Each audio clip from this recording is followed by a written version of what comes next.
എനിക്കിപ്പോ ഒരു പ്രതീക്ഷയില്ല സത്യം. കയറില്ലാതെ കെട്ടിയിടപ്പെടുന്നൊരവസ്ഥയുണ്ടല്ലോ, അത് ചെറുകൊടിഞ്ഞ് വീഴുന്നതിനേക്കാൾ വലിയ വേദനയാ.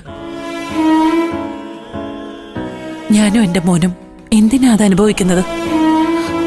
ഞങ്ങൾ എന്ത് തെറ്റ് ചെയ്തിട്ടാ? ആ ശരി സത്യ, പ്രതിഭയോട് എന്റെ അന്വേഷണം പറഞ്ഞേക്ക്. പോട്ടെ.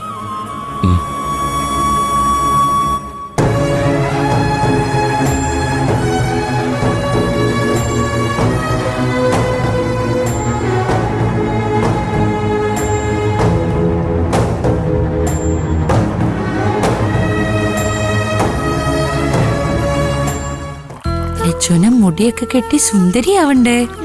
പൊട്ടൊക്കെ കുത്തി മുടിയൊക്കെ കെട്ടി ഇവിടെ നോക്ക് നോക്ക്. അമ്മതേ വന്നല്ലോ. പുറത്തു പോവാണോ? ഉദ്ഘാടനത്തിന്റെ തലേന്ന് ഞാനും രഘുവേട്ടൻ ഇങ്ങോട്ട് വന്ന് നിന്നെയും മക്കളെയും കൂട്ടിക്കൊണ്ടു പോയിക്കോളാം. ആ അതുവരെ നിങ്ങൾക്ക് കൂട്ടിനിവിടെ സരോജിനി ആന്റി ഉണ്ടാവുമല്ലോ. ഉദ്ഘാടനം ചെറിയ രീതിയിലാണ് നടത്തുന്നതെന്നുണ്ടെങ്കിൽ ഞങ്ങൾ എന്തിനേച്ച് വരുന്നത്?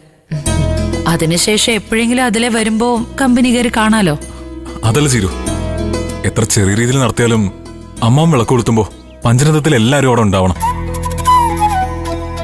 അതുമാത്രമല്ല, ഗാർമെന്റ്സിന്റെ ഉദ്ഘാടനം നല്ല രീതിയിൽ തന്നെ നടത്തണമെന്ന് ഇപ്പോഴും ഞങ്ങളുടെ ആഗ്രഹം.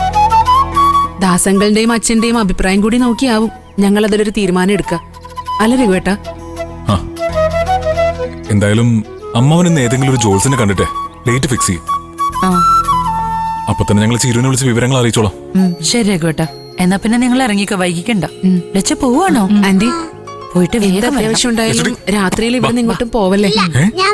പോണ്ടേ? അച്ഛൻ വരുന്നത് വരെയെങ്കിലും ആന്റി ചീരുവിന്റെ മക്കളുടെ കൂടെ ഉണ്ടാവണം. വണ്ടിയില് അങ്ങ് ദൂരെ എന്നോട് പ്രത്യേകം പറയണോ അമ്പിളി?